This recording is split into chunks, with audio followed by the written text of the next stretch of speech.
Welcome to another show. We're here in the Secret Garden, and I'm very excited to debut the new Conversation Palace, I guess you could call it.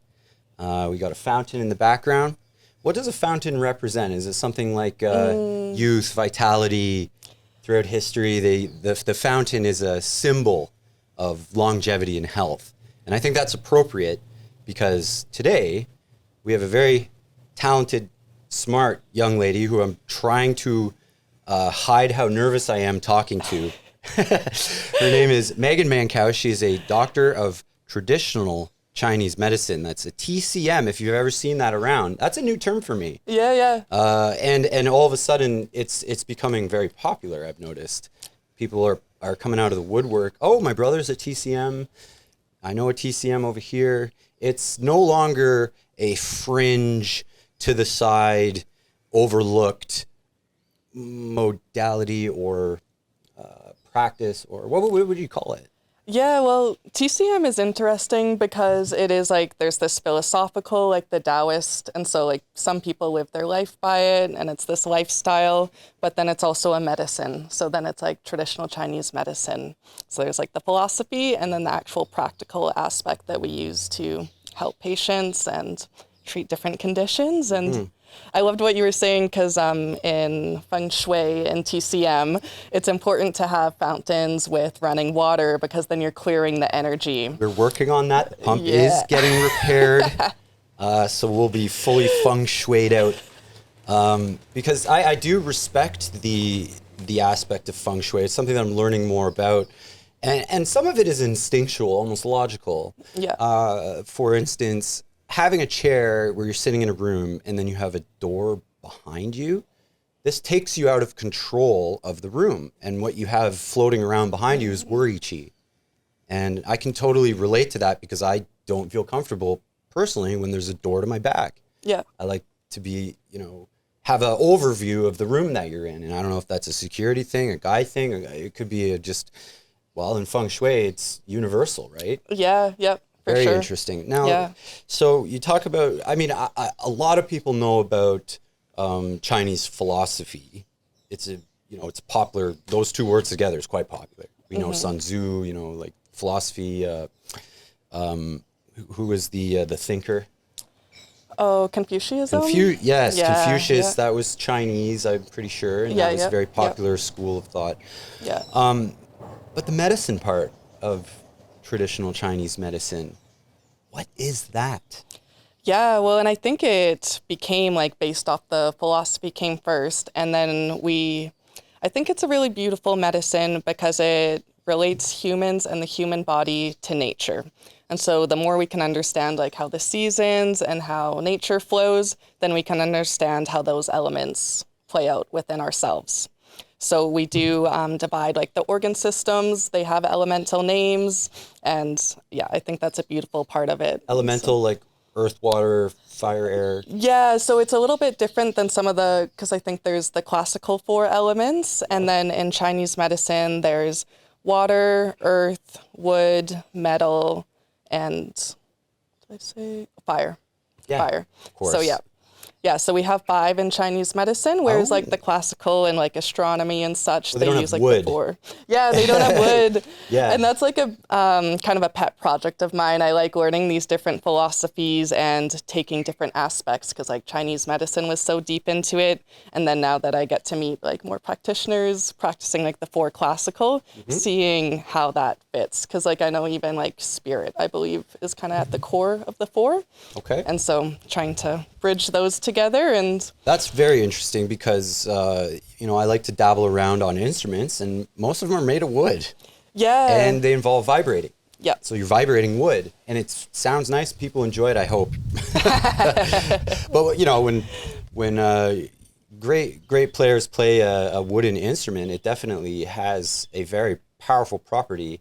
Yeah. And the type of wood that is used makes quite a wild effect. I've played a softwood guitar, I've played a hardwood guitar, and they're not one is better than the other, but they are different, and they have different characteristics. And And within the wood element too, we talk a lot about like the flexibility of wood. Like it's good to be like bamboo. Like if the wind blows, like a storm comes, like a nice soft wood that can bend with it and then come back. What does bamboo remind you of when you look at it? You have segments? Yeah, yeah. Ooh, yeah. Looks like vertebrae. Looks like a spine. Oh, it 100% does. Kind of. I've actually never thought of it like that, but I really like that. And a healthy spine, you know, is rigid. It's able to support the body, but also has some flexibility to it, Yeah. which determines, I mean, especially in acupuncture and Chinese medicine, I mean, this is a cornerstone of having an active and long life. Yeah. Not just a long life, but one where you can still move around. Yeah. And you see that in the mainland elderly in China. At least I have, as I'm not even, you know, I've never been there, but I've seen videos of them kind of doing their stretches and their Tai Chi. Yeah. And these people are like geriatric, but they're doing pull-ups and chin-ups and they're walking around. And Yeah. it's something that I think, you know, here in Mexico, North America, Canada, even the UK, there's a lot to learn there because it seems almost becoming normal that you can't even move once you hit 52. Yeah. And it's just like, oh, I'm old now, I'm 52.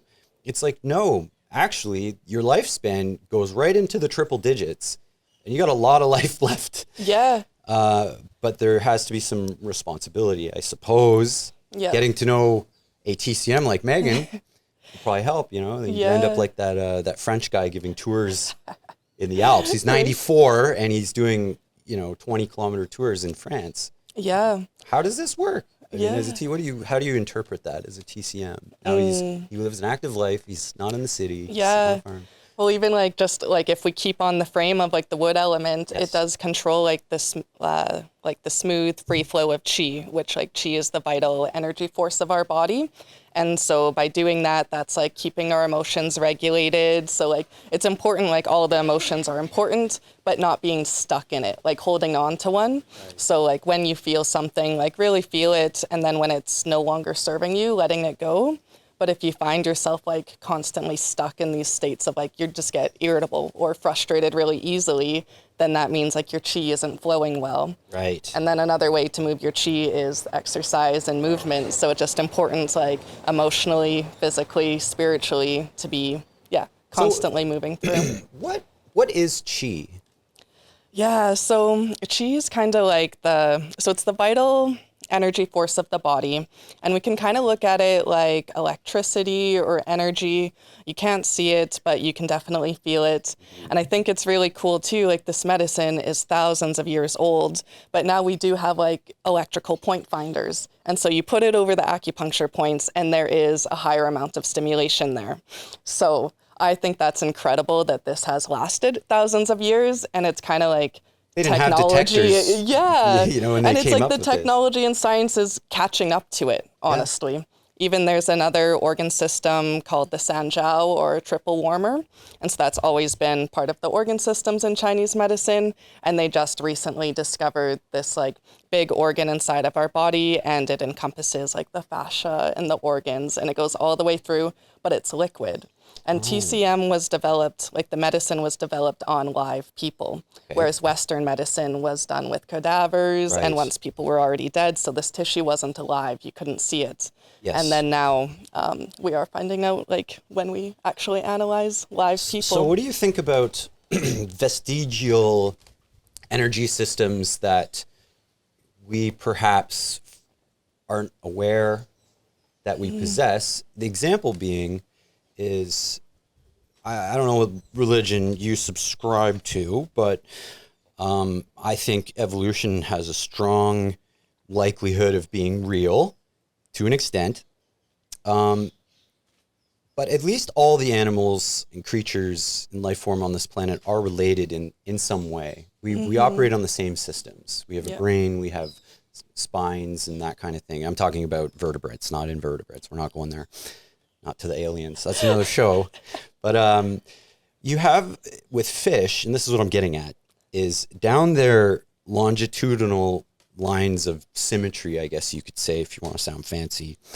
They have electric detectors that you could say. They detect electromagnetic fields of other fish around them. And these are especially prevalent in sharks in their nose.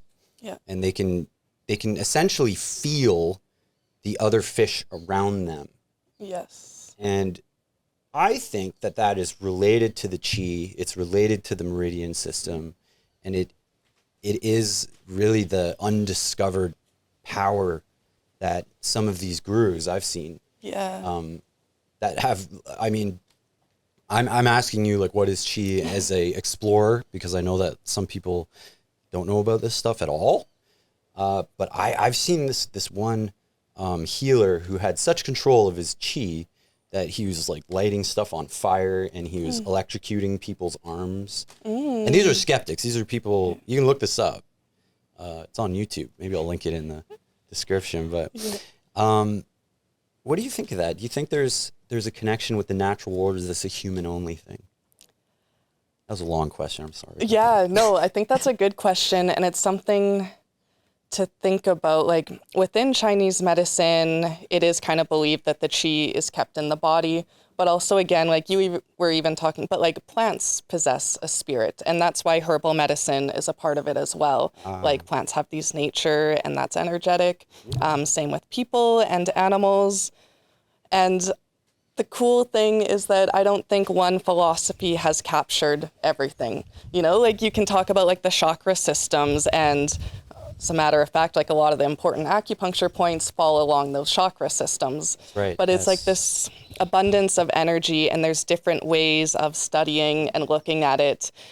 But it's so deep, and you have to focus and practice. Like, so even like those gurus, right? Like, I do believe that we all possess that ability to be able to like That's what feel he energy. He specifically says. He says anyone can learn how to do this. Yeah, but it is a practice. And so I think it's something that we've lost as we get into the more like practical 3D realms. We kind of stopped caring so much about this energetic.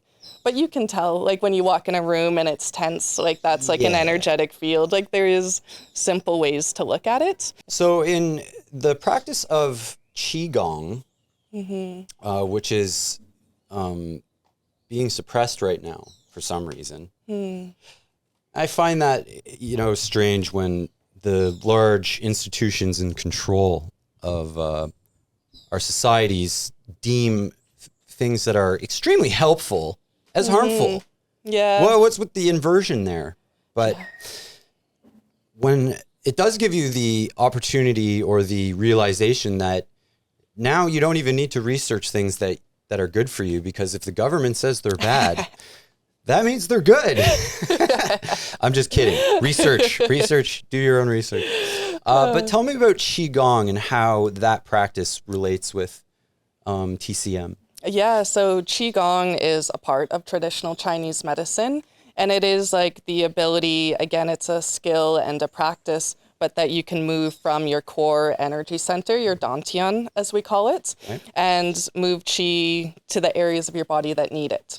And so that's another, kind of like what you were saying with, when things like, why is it being suppressed? But like, you can't really make money off of it. And like, that is a big theme for me is like, sometimes we get to a point where we do need help, and from TCM doctors or acupuncturists to like rebalance things and get it in order. Yep. But a big part of my practice is trying to teach people how to balance that themselves. And so Qigong is a practice that can do that.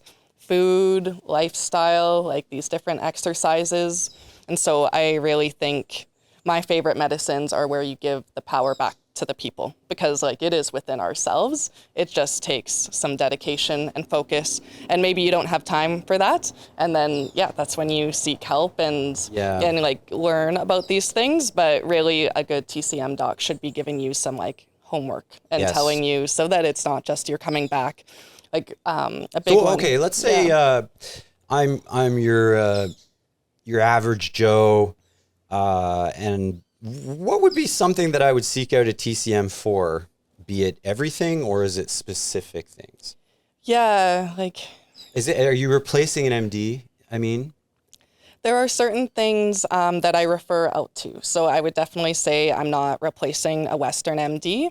There are certain instances where you need that and it's important. But I am trained to look for all of those referral patterns. So if you come to me with something, I'm like, that is very serious. You need to go see like a Western medicine doctor and have surgery or pharmaceuticals. There is a time and a place for that. And that is part of our training to be able to refer those out, those red flags. Right. But So, you know, gangrenous, pinky finger hanging off after your last mountaineering expedition. Go get that checked out. Probably a little more extreme than TCM is for us. So TCM is Yeah. kind of like the maintenance of the engine, you could say. Yeah. It's not a body shop. Yeah, not a body shop.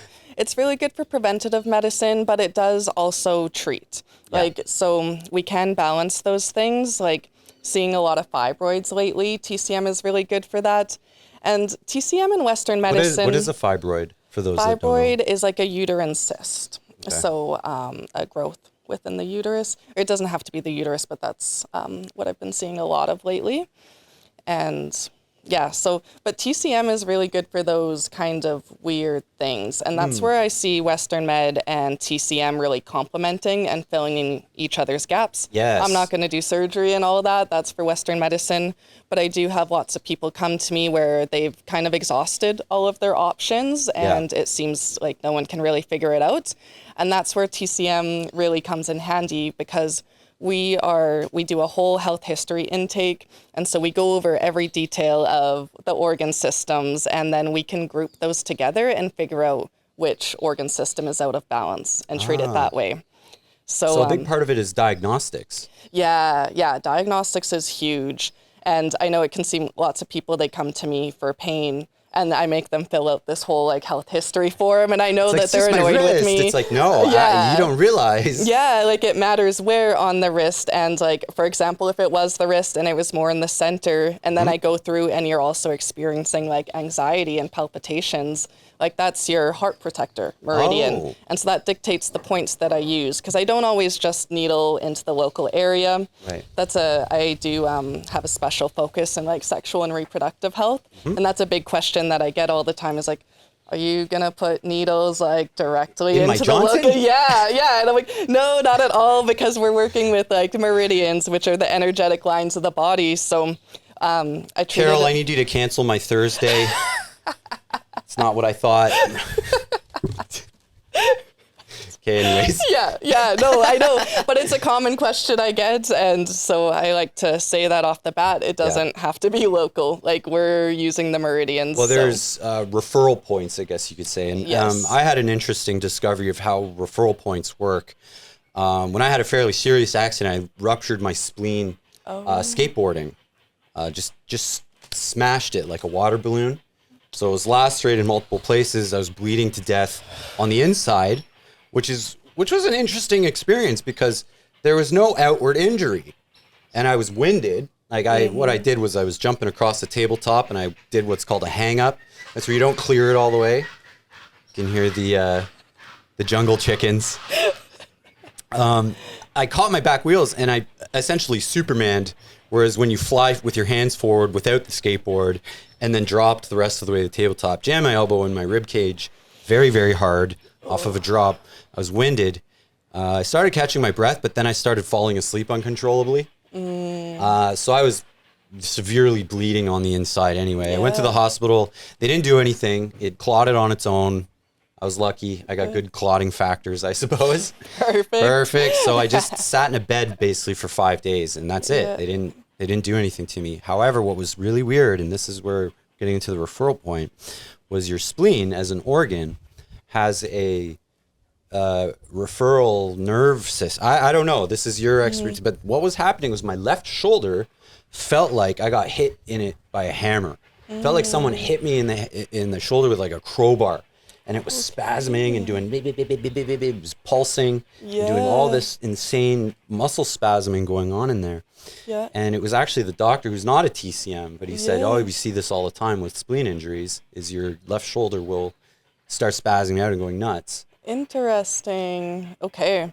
Well, and it's, that's a really interesting case because... Might have been my right shoulder. The right shoulder? Okay. Might have been my right. I might have got that mixed up, but I remember my shoulder going crazy. Well, and because the organ system that we work with is different than the meridian system. So sometimes when you have an affected organ or like a local trauma, that might be on a different meridian than the actual spleen itself. So even I'm just thinking like the spleen meridian doesn't go up to the shoulder, but if the trauma, like there was stagnation in, it could have been like large intestine meridian goes up to the shoulder or something and is also on the stomach. So if there's stagnation there, then it causes stagnation. So it's almost like you're working with like a river system. Yeah. Oh, yeah. Well, and that's the great part too. Like the pinyin, like the Chinese names for the acupuncture points, I think are really important because they are nature based. So, for example, there's one here it's called Lung 5, and it really helps to clear phlegm from the lungs and the chest, and it's called the cubital marsh. So we can think of that as like marshy, stuck, like phlegmy This area. one? Right here? Yeah. Yeah, exactly. It works. But yeah, so so they all have these kind of nature-based names. Same with on the neck, all of the points have wind in them. And in Chinese medicine, that's where we believe like it's easy to catch pathogens through the neck. So that old adage, like if your grandma ever yelled at you for not putting on a coat or a scarf when you go outside and it's really cold or windy. She definitely did. Yeah, that's a very true belief in Chinese medicine that like you should keep your neck covered because it is easy for things to invade the body there. And, Interesting. And even animals, right? Like the neck is the most sensitive area. That and is true. It's used in a lot of their communication, be it positive, negative. You know, they're communicating, and the neck's a big deal. But it's also the place where you end if you're a lion. You know, necks are pretty important to you. You got to know how to find them and close them off, right? Yeah. To eat. Because it's just a sensitive area. Like it's easy for things to get through that. We don't have a lot of protective services there. No, like, we where don't. It's easy to protect our interior. What saves us from extinction from large cats is they're so used to attacking bovine type four-legged creatures that even though we're small and pathetically weak compared to them, killing us is awkward for them because they don't have a lot of practice. Now you do get the occasional lion with like a broken tooth or something that does figure out how to, and tigers too, take out people, and they focus on that, but they're taken out and they're rare. That only happens once every so often, but that's interesting. And another thing about cats is, and dogs actually, is that their skin is loose and essentially scratch and puncture resistant. Yeah. You know, whereas we have tight skin, and so we're very sensitive to claws and this kind of thing. But I think it gives us an edge in self-care and self-healing because we have a easier access, you know, to our meridians. Whereas cats, for instance, it's like you can pull a handful of skin off them like that. And maybe that's why they evolved purring. Yeah, and I actually don't know about animals much, but like for humans, like that is like we excrete things through our skin as well. It's a detoxifying and a protective mechanism for humans. And that is unique to humans. Almost no other animal sweats through their skin. I was going to ask that. I was like, horses, I believe, do. And like dogs don't, cats don't. No. What other animals are there than those? Those are the only ones. Yeah. Birds don't sweat. I've never seen a sweaty bird. No, I don't. Right? I know, like now I'm racking my head and like horses for sure. Yeah. But I don't know of many other ones that I think cows might. Cows? Cows might. Yeah. Yeah. Elephants don't. No, be too tough. No. Yeah. Cats sweat out their paws. That's it. Yeah.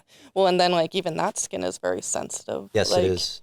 And same with like the invasions, like it's just easy for things to go through our skin. Like that's, I think, our strength and our weakness. At the same time. Yeah. Right? Just like the yin yang. Yep. Equal on both sides. You got to take the good with the bad. Yep. I love the yin I'm sorry, I have to, yin and yang. Yin and yang. Yang is the pronunciation. Yang? So it's still a G at the end. Yeah. Yang. But you get it in your nose? Yeah, a little neat. Like a gong. Yeah. Okay, yin and yang. Nice. All right, I've been saying it wrong for my entire life. Probably you have too, but now we know. I just had to. I couldn't help myself. Well, I was going to go into how I use the yin and yang personally as a photographer, as a reference of what balance looks like. Yeah. So if you could take it's because it's a circle, right? But if you pull it into an oblong rectangle, what you're looking at is a beautifully composed image. And most great photography, if you look at it, you will see, if you look at it in the right way, you will see there's a yin yang in there. It might be stretched out, pulled in weird ways, but a well-composed photograph will always have that balance. You can almost flip it upside down and invert the colors and be the same picture. Yeah. That's something you can look for in good art. Well, and that is like in art and in life, like in general, it just, it goes across the board. And there are certain rules for yin and yang, like, so they are like mutually in opposition, but they also depend upon one another. Right. And like one can't exist without the other. Yeah. And they transform like Star into Wars. each other. Yeah. So what would be something that'd be wrong with a client that they would want to seek you out, for instance? Or do you have any experiences that you could share with treating people? Yeah, so like I said, I do a lot of sexual health things. So people who have like pain with intercourse or are going through like menopause and the symptoms are quite severe.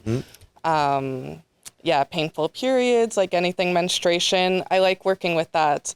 And especially with the painful intercourse, there's lots of things like, because the acupuncture points, they don't just have one function. You don't just do this point for that. They have effect on the physical, the emotional, and the spiritual. And I find a lot of sexual health complaints, most complaints are on all three levels, but especially that one. And that's why I like doing Chinese medicine with that. But yeah, lots of like mental, emotional things as well, working with people with PTSD, like reprogramming those neural pathways, depression, anxiety. And then because we are looking at the whole body, so these emotional things, I'll dive a little bit deeper, like how does it physically present? Like some people have anxiety and they feel it in their chest. Yeah. Some get that pit in their stomach. Some, it's a lot more just like the thoughts. And so that's why like just the blanket diagnosis of something doesn't really tell us a lot because it shows up differently for everyone. And that's why I think we need to dive a little bit deeper and like... Hence the involved diagnostics process for TCM. Yeah. So it might be more than just your finger hurting or something. You could Yeah. have some deep-seated issues in other parts or organ systems that you're just not aware of that are causing this cascading river system of problems. Yeah. Can you give an example of like, don't name names, but like the progression of one of your patients? Yeah. You can name names if you want, but... So actually one of my favorites and one of my first patients I ever had, she would get really cold and really tired after she ate all the time, and then severe abdominal pain. And so she came to me with fatigue and stomach pain. And then like when we dove in a little deeper, figured out like when this was happening.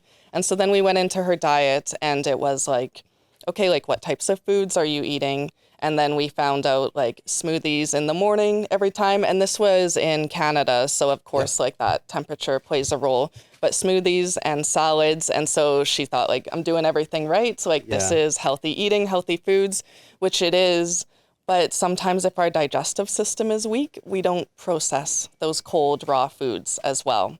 Well, it takes energy to heat them up to digestion level where, you know, the chemical it is a chemical reaction, essentially digestion. It has to be it's a fundamental tenet of chemistry that temperature matters. Yeah. Certain reactions don't happen unless they're in the correct nominal window. Yeah. And it was taking her energy, like she was so fatigued because all of her energy was going to heating. Just heating the food, not even digesting it. So you're burning all that metabolism just to raise the temperature of the food.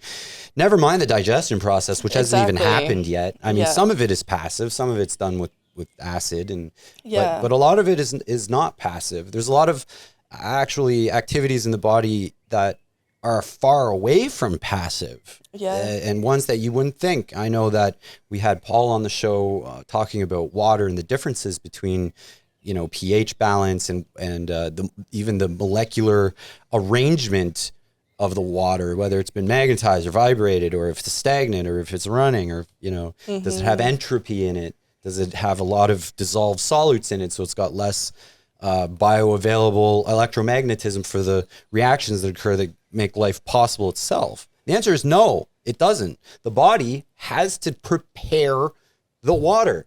Yeah. Even just drinking, you're at a marathon and you take a big gulp of some cold water. Well, first mistake, evidently, cold water feels real good when you're hot, but you got to heat that water up before it even absorbs. Yeah. And then it depends on the pH.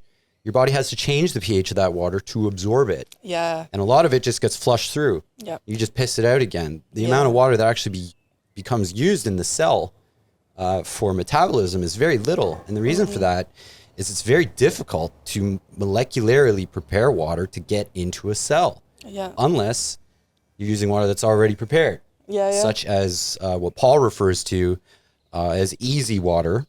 And this is something you can get from cold pressed juice. Okay. Right? Because think about it.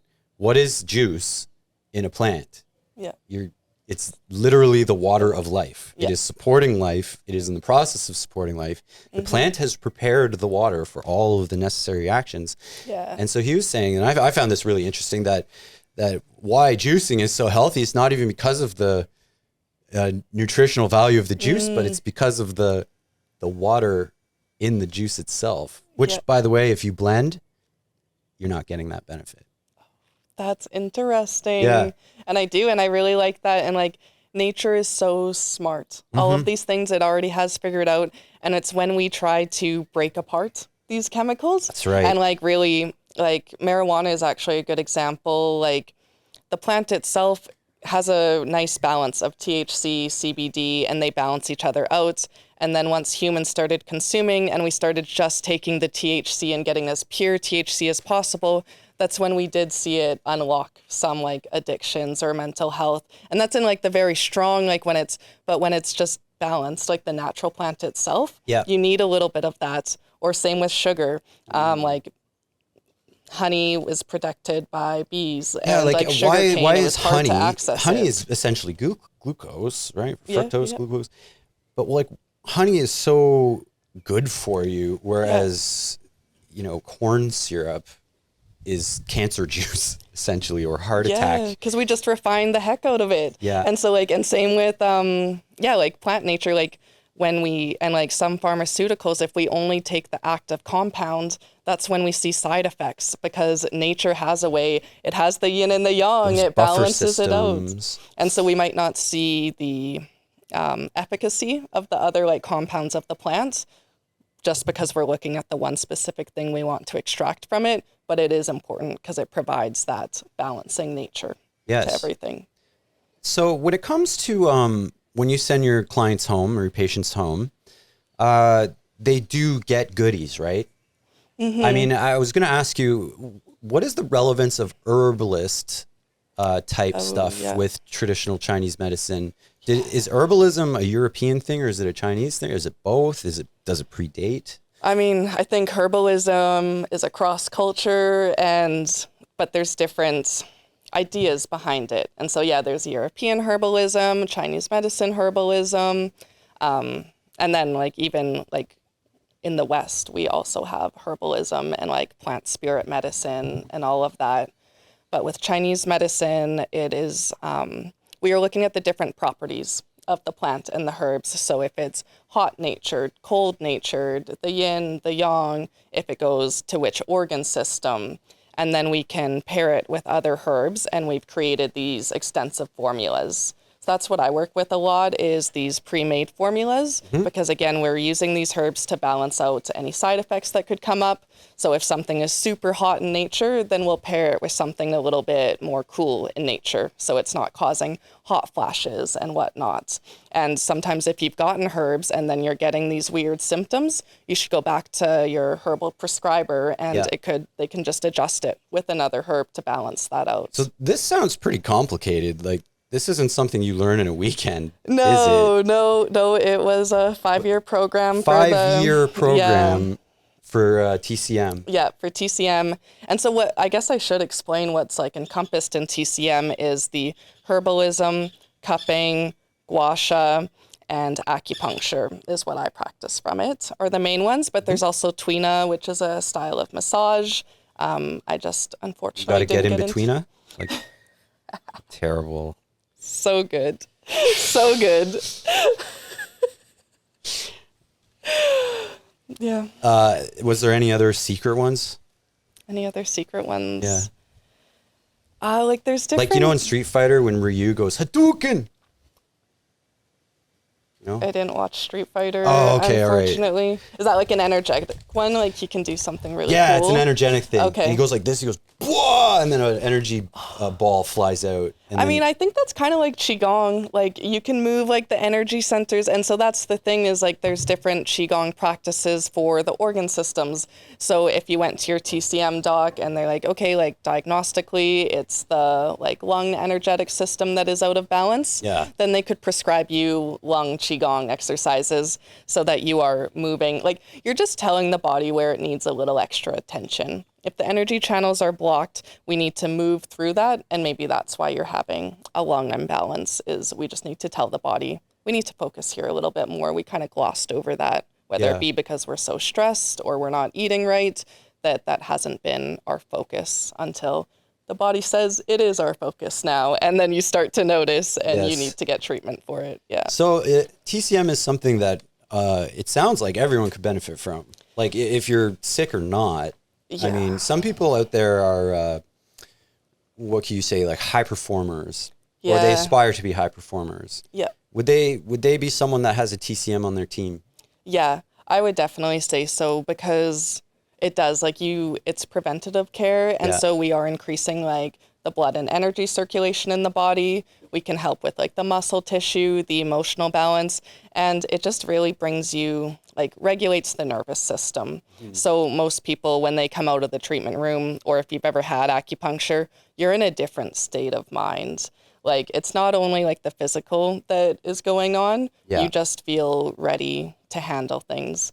And actually that's something even I was getting treatment for. I just found myself at this certain point in life where I couldn't make decisions at all. Like I just really struggled with it. That's And relatable. yeah, and I went to my TCM doc and like I just had a bunch of things I had to decide on and I didn't know, and I like told her like about it, and she was treating something else, but she worked with the gallbladder meridian, which controls our decision making. And it was just after the treatments, like everything was clear. It was just I was myself again. And I was able to like make that without all of these outside influences because like the energy in my body was just balanced again, and I was recentered back Yes. to. That's what I hear a lot of people say is like I feel like myself again when we let other things pile up after acupuncture. Is that like a gallbladder thing specifically, or is just plays a role? The gallbladder thing is the decision maker of the body. So that's the role of the gallbladder, but each organ system does have its like emotional aspect to it. Okay, so some TCM strategy right here. You want to sell your house, you want to drop 50 grand on some investment, you want to buy a house. Should you get the Mustang or not? Paint the car blue. Get a gallbladder treatment. Yeah, And you know, the answer will be a lot clearer for you on whether or not you should do it. Yeah. Yeah, well, and it's not always like the gall, like, so for example, like the spleen organ system, the emotion that affects it most is worry and overthinking or studying. So like students, we see that a lot, and they have lower energy, like our spleen encompasses that. And so that's why it's important, like it's really fun to be able to do this for yourself and work with a TCM doctor, but sometimes we like to pull things from different philosophies, and it doesn't always translate because it's so deep. Right. It was like something that I studied for 5 years, and I'm nowhere near, like I will never get to the end of the road where it's like I know everything. About it, the more you learn that you don't know about it. Exactly. Yeah. Yeah. That's exactly it. Yeah.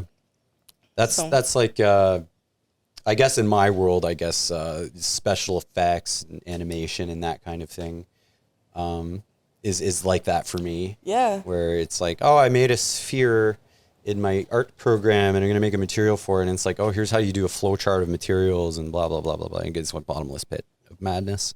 Yeah.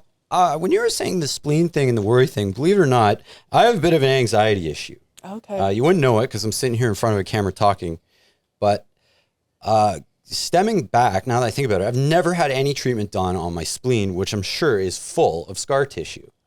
Yeah, that's an interesting. Yeah. And I wonder if I've been, suffering from that. Like, it's never been so bad that I couldn't function. Yeah. I've always been able to function, but yeah, there's been times where, I can't make a decision or I'm just anxious. Yeah. And I thought maybe it was some strange adaptation, because being anxious is look at a squirrel, right? Because everything's trying to kill them all the time. Yeah. And they have to be that way or else they'll just get picked off by an eagle instantly. Yeah. So they have to be like head on a swivel all the time. So maybe there's some holdover evolutionary thing there where I think there's tigers, ready to attack at any time, or pirates. I don't know. Mm-hmm. We have, that epigenetic memory, which I think, especially in Western science, doesn't even acknowledge it exists at all. Mm-hmm. It doesn't even acknowledge it. They don't want to talk to you about it. They just completely, if something happened to your great, whatever, and it's traumatic or intense enough, it does carry through in your DNA. And they've proved this with obesity, actually, funny enough. Yeah. Whereas people that went through hunger periods, it affected their child's epigenetics. So think of a pregnant lady who goes through famine, doesn't die, manages to deliver the child. Child's going to have obesity issues the rest of its life because it's epigenetically picked up fat preservation genes. Yeah. All the genes involved in, there's hardly any food out there get turned on, and then the famine's over and the kid has to grow up without it in an environment with an abundance of salt and an abundance of sugar and an abundance of the things that are extremely rare while it was gestating. Yeah. You have these, and that's where you see in, especially in, like some of the South American indigenous that are still pretty new with society, you find they have like really bad weight issues. Yeah. And it's simply the dietary change. And it's not even a famine. Yeah. They didn't live in a famine. Yeah. It's just simply changing the food, and it's like the way that it processes is so different. And it's like epigenetics is real, and there could be some, not just, that's a physical manifestation of it. Yeah. Right? Yeah. But what about the psychological manifestations? Yeah. And what can traditional Chinese medicine do to mitigate, for instance, when you have these irrational psychological problems? Yeah. Well, and before I jump into that too, like, it matters our constitution that we're born with. Mm-hmm. Like, if our parents were weaker and, like, let's say that their lung organ system was a little bit out of balance, like, that does get passed on to the kid. And that's when you have to work with it. So some things are like we do to ourselves with diet or lifestyle and all that's how we become out of balance. But sometimes we're just born a little bit out of balance because of our parents' choices and like how they were when we were conceived. I was born this way. Yeah. But like, it's true. And like, I always think, like, some people, they eat so healthy, they're exercising, and they still get sick all the time. And that's really, and they're like, oh, like, I'm doing everything right. And it's like, you are, and that's within your control, but some things are out of our control. Do you think someone could will themselves into sickness with their mind? Yes, I do, because like we were kind of talking about that emotional dysregulation, like our emotions, if we are like constantly stuck in a state of something, that does cause blockages in the body. And then that's when we'll see the physical aspects start to arise as well. Like that irritability one, lots of people who are super stressed, we will see stress and irritability relate to the wood elemental system. And within that, we have the liver and the gallbladder.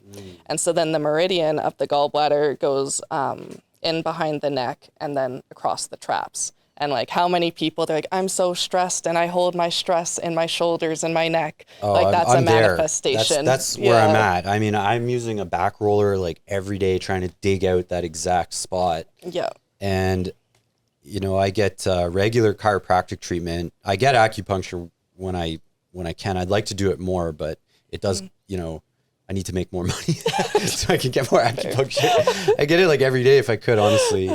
I got a treatment recently, and it's such a beautiful modality as in the personality of the person doing it, you know, plays such a role. And I've had it done from multiple practitioners, and I love each each and every one of them and the differences Yeah. that they were doing. Like one guy when he would connect this electrode to it, Yeah. and then another one would light them on fire. Okay.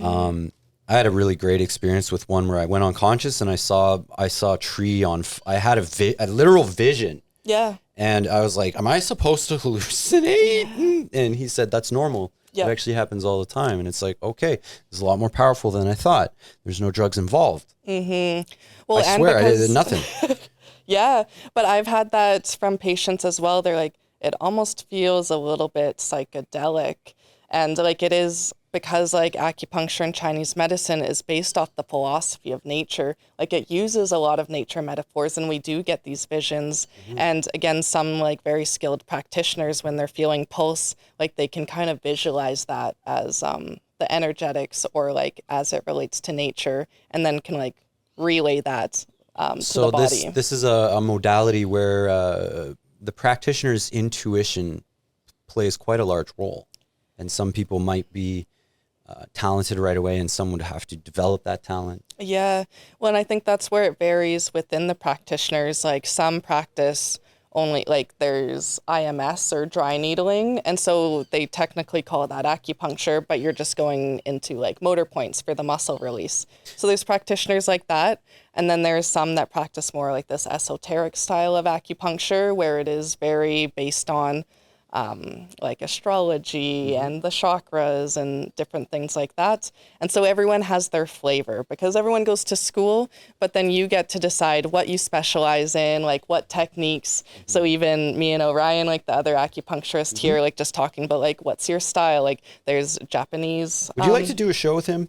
Yeah, that'd be so fun because I just love talking about Chinese medicine. Okay, all right. Yeah. Well, maybe we'll get leave it a comment if you'd like to see her and Orion. Maybe I can put that together. That'd be really cool because we have different styles. I just had a treatment from him, like it was amazing. Yeah. And I just was in a different state when I left. I didn't even know how badly I was missing or needed acupuncture until I got it, and I was like, thank you so much. Like sometimes you need someone to work on you. Yeah. You can't do everything yourself. Yeah. You need to put yourself in the hands of a professional rather. Yeah. Well, and I do treat myself when absolutely necessary, but how nice is it? Like, and that's another thing, acupuncture is so relaxing. And so it's just nice to be able to relax, let someone else like take care of me and do the points. Because otherwise I got to really like psych my 3, 2, 1, Oh, put it in. do it yourself. Yeah, I'm sensitive like that. So I'm like, all right, you just do it, please. Your neighbors are just, question marks floating around. What the hell is she doing? Yeah. 3, 2, 1, go. Wow! Well, and it's not even painful. Like, it's just the anticipation of it. Yeah. Like, because, I do. I'm like, that's nothing. But it is, I still have to prepare myself for well, it. it's the classic rip the Band-Aid off. You're Yeah. like, and then you do it and it doesn't hurt at all because you do it really quick. Yeah. Yeah. Very cool. yeah. So, all right. We'll see if we can get you and Orion on for a show together. That'd be really cool. Yeah. Anything you'd like to ask the TCMs to debate or talk about?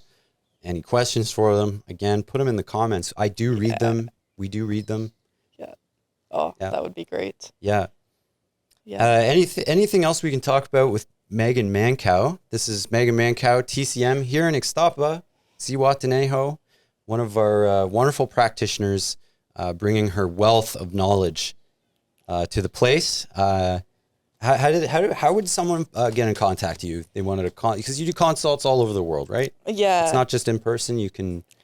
I am a big in person type of gal. Like, I do think that's really important. But if you so get on an airplane, get down here right now. Well, you heard the woman. Yeah, I wish that I did, and I can do herbal consults online. That is something that I offer. But for the full spectrum, like the acupuncture and all of the TCM, it's kind of an in-person. A healing holiday, you would say. But it's not bad. We've got places for you to stay, a wonderful clinic full of practitioners. Healing holidays, I think, are what travel should become about. Yeah, I agree. Healing holiday. I just came up with that trademark. Yep. Put a stamp on that. Yeah. What else we got? What else we got coming up? For shows. Let's see. We got Orion, maybe Dr. Ock, Doc Ock. Doc Ock. Yeah, he's a chiropractor. Okay. I do have a video in post-production I'm about to release with that, so you can watch and see some of the stuff he does. He is a native Mexican and speaks limited English, but he's an excellent practitioner. Yeah. So if you can suss out what he's saying, you can hear some real gold in there. And it's if you like watching treatment videos, guilty. I'm one of those people. I love watching those, so that's going to be a good one. You might enjoy that. Yeah. The ASMR crowd out there. Yeah. You know what I'm saying? What's on the horizon for Miss Megan? Or I know there's something we can't talk about that though. Maybe next time. Yeah, maybe next time. So we have a secret. Yeah. So you'll have to tune into the next show. Watch for Megan coming back on. Yeah. And she's gonna tell the announcement. Yes. Okay. For right now, I'm practicing out of I Heal Collective. So accepting treatments there, and you can contact the phone number, either I Heal Collective or myself. And I do have TCM in relation to your own sexual health. So empowering your own sexual health with TCM course up online at my website, BricanoSacredHealing.com. And then you're on Instagram, right? Yeah. So and find her on Instagram. Definitely follow her there. Yeah. And I like to share little videos, like I have some like how to do gua sha and like what it's used for, like with sinus congestion. And so I try to share as much information as I can with that. I think, scraped the surface. Yes. Barely. Yes. It's one of those fine lathes, just a 16th we took off there. I think there's a lot more that we could dig into. So we're going to have Megan back for another show. But if you've stuck around this long, thank you very much. And you may as well go all the way and like, comment, and subscribe. It really helps us put these shows together. We don't have any sponsors. No one's paying for any of this. We're doing this for the movement. We want to bring trust back into healthcare. We want to open the doors to all the different modalities out there that work, be it European, Chinese, American. It doesn't matter if they work and they're amazing. We want to hear about it. We want to know about it. We want to explore. Yes. All this wonderful, new, and ancient developments in healthcare that we're discovering and rediscovering. Yeah. All right. So we got to wrap this up already, eh? Yep. I've been doing the outro for like half an hour here. Okay. So my name's Sean, and we'll see you next time. Thanks for tuning in.